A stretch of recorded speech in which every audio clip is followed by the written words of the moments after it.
अस्सलाम वालेकुम व्यूवर्स, आज मैं आपके लिए एक बहुत ही मज़ेदार और आसान रेसिपी लाई हूँ। तो चलिए फटाफट शुरू करते हैं। सबसे पहले एक कढ़ाई में तेल गरम करें, फिर उसमें चिकन डालें और साथ ही एक छोटा चम्मच ज़ीरा और थोड़ा सा नमक भी शामिल कर दें। चिकन को उस वक्त तक भूनें जब तक उसका रंग तब्दील ना हो जाए। और जैसा कि आप देख सकते हैं चिकन का कलर चेंज हो गया है। अब इसको हम दूसरे बर्तन में रख देंगे।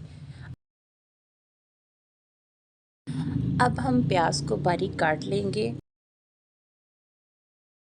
और उसी तेल में हम इस प्याज को डाल देंगे। फिर अदरक को भी काट कर उसको बारीक पीस लेंगे और प्याज के साथ शामिल कर दें। फिर इसी तरह हम लहसुन को भी बारीक पीस लेंगे और कढ़ाई में डाल देंगे।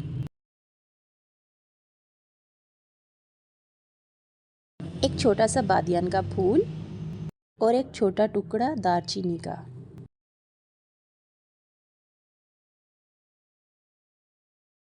अब इनमें खुश्क मसाले हम शामिल करेंगे। एक छोटा चम्मच सूखा धनिया का और 1/4 चम्मच हल्दी का। फिर थोड़ा सा पानी डालकर इनको अच्छी तरह से हम भून लेंगे। नमक आप अपने जायके के मुताबिक डालें। मसाला हमारा बहुत अच्छे से तैयार हो गया है। अब वक्त है इसमें वापस फ्राई किया हुआ चिकन डालने का।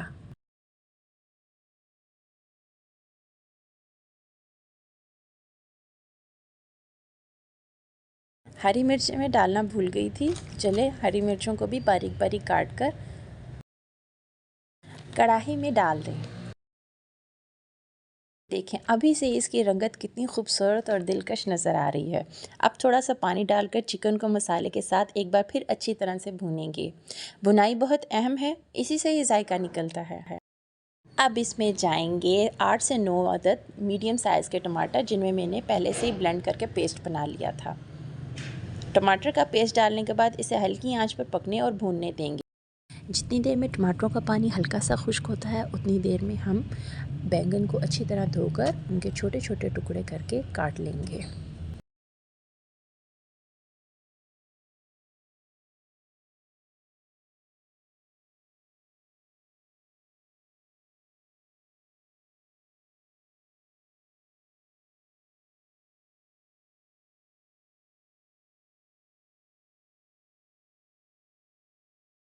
बैंगन हमारे अच्छे से कट चुके हैं और टमाटरों का पानी भी थोड़ा सा खुश्क हुआ है। अब हम क्या करेंगे, हम चिकन के पीसेस को एहतियात से मसाले में से निकाल कर दूसरे बर्तन में डाल देंगे, इससे ताकि जब बैंगन गले तो चिकन ज़्यादा ना गले। लीजिए चिकन निकालने के बाद अब हमने उसमें बैंगन ऐड कर दिए हैं और ये बैंगन इतने नरम होते हैं कि इनको किसी मैशर की ज़रूरत नहीं पड़ती, ये ख़ुद ही पकते हुए मैश हो जाते हैं। ये देखें ये हल्के से पहले से कैसे मैश होना शुरू हुए हैं। अब थोड़े से इसमें हम पानी ऐड कर देंगे ताकि वो अच्छी से और गल सकें अच्छी तरह से। ये देखें अब ये बिल्कुल क्रीमी शक्ल इख्तियार कर चुके हैं। अब इसमें हम दोबारा फिर से वही चिकन ऐड कर देंगे। अब इनको हम हल्के हाथ से मिक्स कर लेंगे। अब आखिर में हम इसे बिल्कुल धीमी आंच पर सिर्फ 2 मिनट के लिए दम देंगे ताकि चिकन और बैंगन का जायका एक दूसरे में अच्छी तरह से मिक्स हो सके। ये देखें माशाल्लाह हमारा लाजवाब खुशबूदार और मज़ेदार बैंगन चिकन तैयार हो गया है। आप भी इसको अपने घर में ज़रूर ट्राई कीजिएगा, मुझे यकीन है ये सब आपको बहुत पसंद आएगा। चलिए अब हम इसको थोड़ा सा गार्निश कर लेते हैं।